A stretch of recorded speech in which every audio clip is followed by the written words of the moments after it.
ओम नमः शिवाय। दोस्तों, महादेव की कृपा आप सबके ऊपर बनी रहे, यही कामना करती हूँ और इसी कामना के साथ आज का जो वीडियो है वो मैं शुरू कर रही हूँ।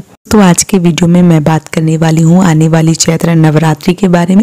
चैत्र नवरात्रि के दौरान बहुत सारी ऐसी बहनें हैं जिनको बीच में ही पीरियड्स जो है वो आ जाता है और पीरियड्स आ जाने के कारण उनका जो सारा काम है वो बीच में ही रुक जाता है। ऐसे में उनको क्या करना चाहिए, क्या नहीं करना चाहिए, साथ ही साथ पीरियड्स में कन्या पूजन करें या ना करें, आज इन दोनों प्रश्नों की जानकारी जो है वो आपको पूरी विधिवत तरीके से बताऊंगी, ताकि आपके जीवन में कभी ऐसी समस्या आती है तो आप इन समस्याओं से कैसे छुटकारा जो है वो पा सकते हैं, क्या कर सकते हैं, किस प्रकार से आप अपनी जो नवरात्रि है वो पूर्ण कर सकती हैं और पूर्ण लाभ जो है वो आपको प्राप्त हो सकता है।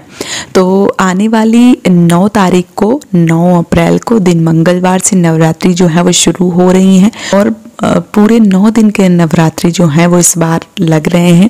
ये बहुत ही ज़्यादा सुखद अनुभव जो है वो होने वाला है, क्योंकि हम माता के 9 स्वरूपों की पूजा आराधना जो है वो कर पाएंगे, 9 दिन का व्रत कर पाएंगे। और बहुत सारी बहनें हैं जो नवरात्रि में 9 दिन का पूरा व्रत करती हैं, पूजा पाठ करती हैं, कलश की स्थापना करती हैं, जवारे बोती हैं, अखंड ज्योति जो है वो जलाती हैं। ऐसे में बहुत सारी बहनों को बीच में ही पीरियड्स जो है वो आ जाता है, तो उनको क्या करना चाहिए, पहले इस प्रश्न को ले लेते हैं। तो देखिए, पहले तो आपको बताना चाहूँगी कि बहुत सारी ऐसी बहनें हैं जो 9 दिन का व्रत करती हैं। जब 9 दिन का व्रत करती हैं आप, तो आप अपना जो सर्कल है वो देख लीजिए, जो आपका डेट है किस प्रकार से किस दिन आने वाला है, उस प्रकार से ही आपको 9 दिन का व्रत जो है वो शुरू करना चाहिए। अगर आप पहले से ही व्रत को करती चली आ रही हैं कंटिन्यू तरीके से और बीच में नवरात्रि जो है वो पड़ने वाले हैं, तो आपको फिर कलश की स्थापना नहीं करना चाहिए और ना ही आपको अखंड ज्योति जलाना चाहिए। क्योंकि जब हम 9 दिन का व्रत करते हैं और बीच में पीरियड्स इत्यादि आ जाता है, तो हम जैसे पूजा पाठ करते हैं उस प्रकार से देख रेख नहीं हो पाती है, तो हमारा जो मन है वो कहीं ना कहीं बहुत ज़्यादा कुछ सोचने लगता है और फिर मन जो है वो हमारा खराब रहता है। तो अगर आपको ऐसा लगता है कि आप नवरात्रि में 9 दिन का व्रत कर रही हैं और आपको बीच में ही पीरियड्स आ जाएगा, तो फिर आपको जो कलश की स्थापना है वो नहीं करना है और ना ही आपको अखंड ज्योति जलाना है। ये वीडियो मैं पहले से इसलिए बना रही हूँ ताकि बहुत सारी ऐसी बहनें हैं जो नवरात्रि का व्रत रखेंगी, तो पहले से उनको सारी जानकारी मिल जाएगी, तो आने वाले समय में वो गलती जो है वो नहीं करेंगी। तो अगर आपको ऐसा लगता है और आप पहले से ही 9 दिन का व्रत करती चली आ रही हैं, आप छोड़ना नहीं चाहती हैं, तो आपको व्रत कंटिन्यू करना चाहिए, लेकिन आपको अखंड ज्योति और कलश की स्थापना नहीं करना चाहिए। इस बात का विशेष रूप से ध्यान रखना चाहिए।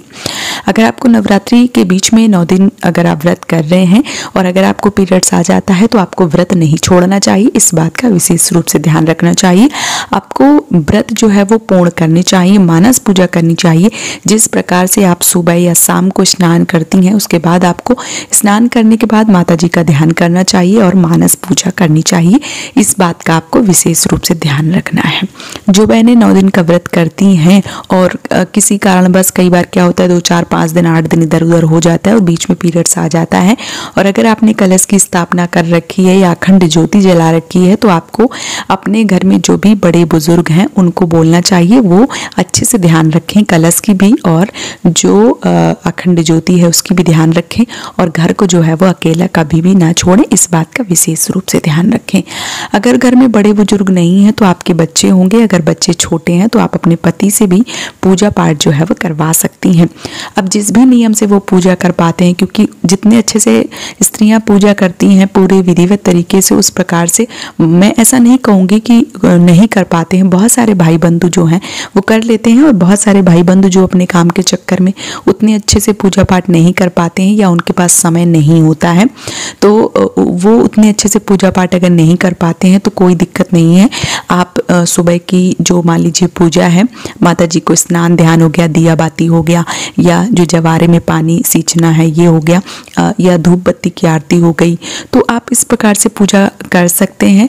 आप बहुत ज़्यादा तामझाम नहीं करना चाहते हैं, आप समय का अभाव है आपके पास, तो किसी भी एक फल को आप रोज रख दीजिए, फूल रख दीजिए और बतासे का भोग जो है वो ज़रूर लगाइए। साथ ही साथ लौंग और कपूर की आरती जो है वो माता को आप दिखाएं। जो आपके पति या बड़े बुजुर्ग या बच्चे जिनसे भी आप पूजा करवा रही हैं, तो आप इस प्रकार से भी कम सामान में, कम चीज़ों में और कम समय में पूजा पाठ करवा सकती हैं। और यदि आपके बच्चे बहुत छोटे हैं और नहीं कर पा रहे हैं, तो आप किसी भी पड़ोस में कोई भी बच्ची हो, मान लीजिए बेटियां जो थोड़ी बड़ी हो, समझदार हो, उनको आप लेके भी अपनी पूजा पाठ जो है वो नियमित रूप से करवा सकती हैं। या आपके आस पड़ोस में कोई महिला हैं, आप उनसे करवा सकती हैं।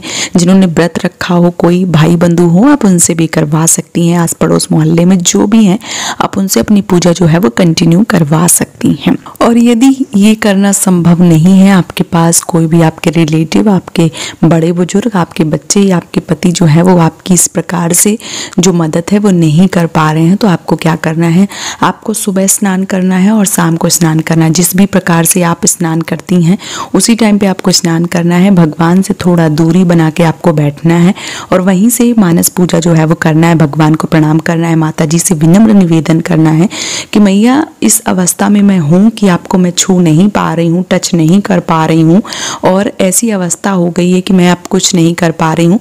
तो आगे आने वाली नवरात्रि, जब भी आप सर्दी नवरात्रि आएंगी, तो आप पूरी विधिवत तरीके से पूजा पाठ सब कुछ करेंगी, लेकिन इसमें आप नहीं कर पा रही हैं, उसके लिए आपको क्षमा जो है वह ज़रूर मांगनी चाहिए।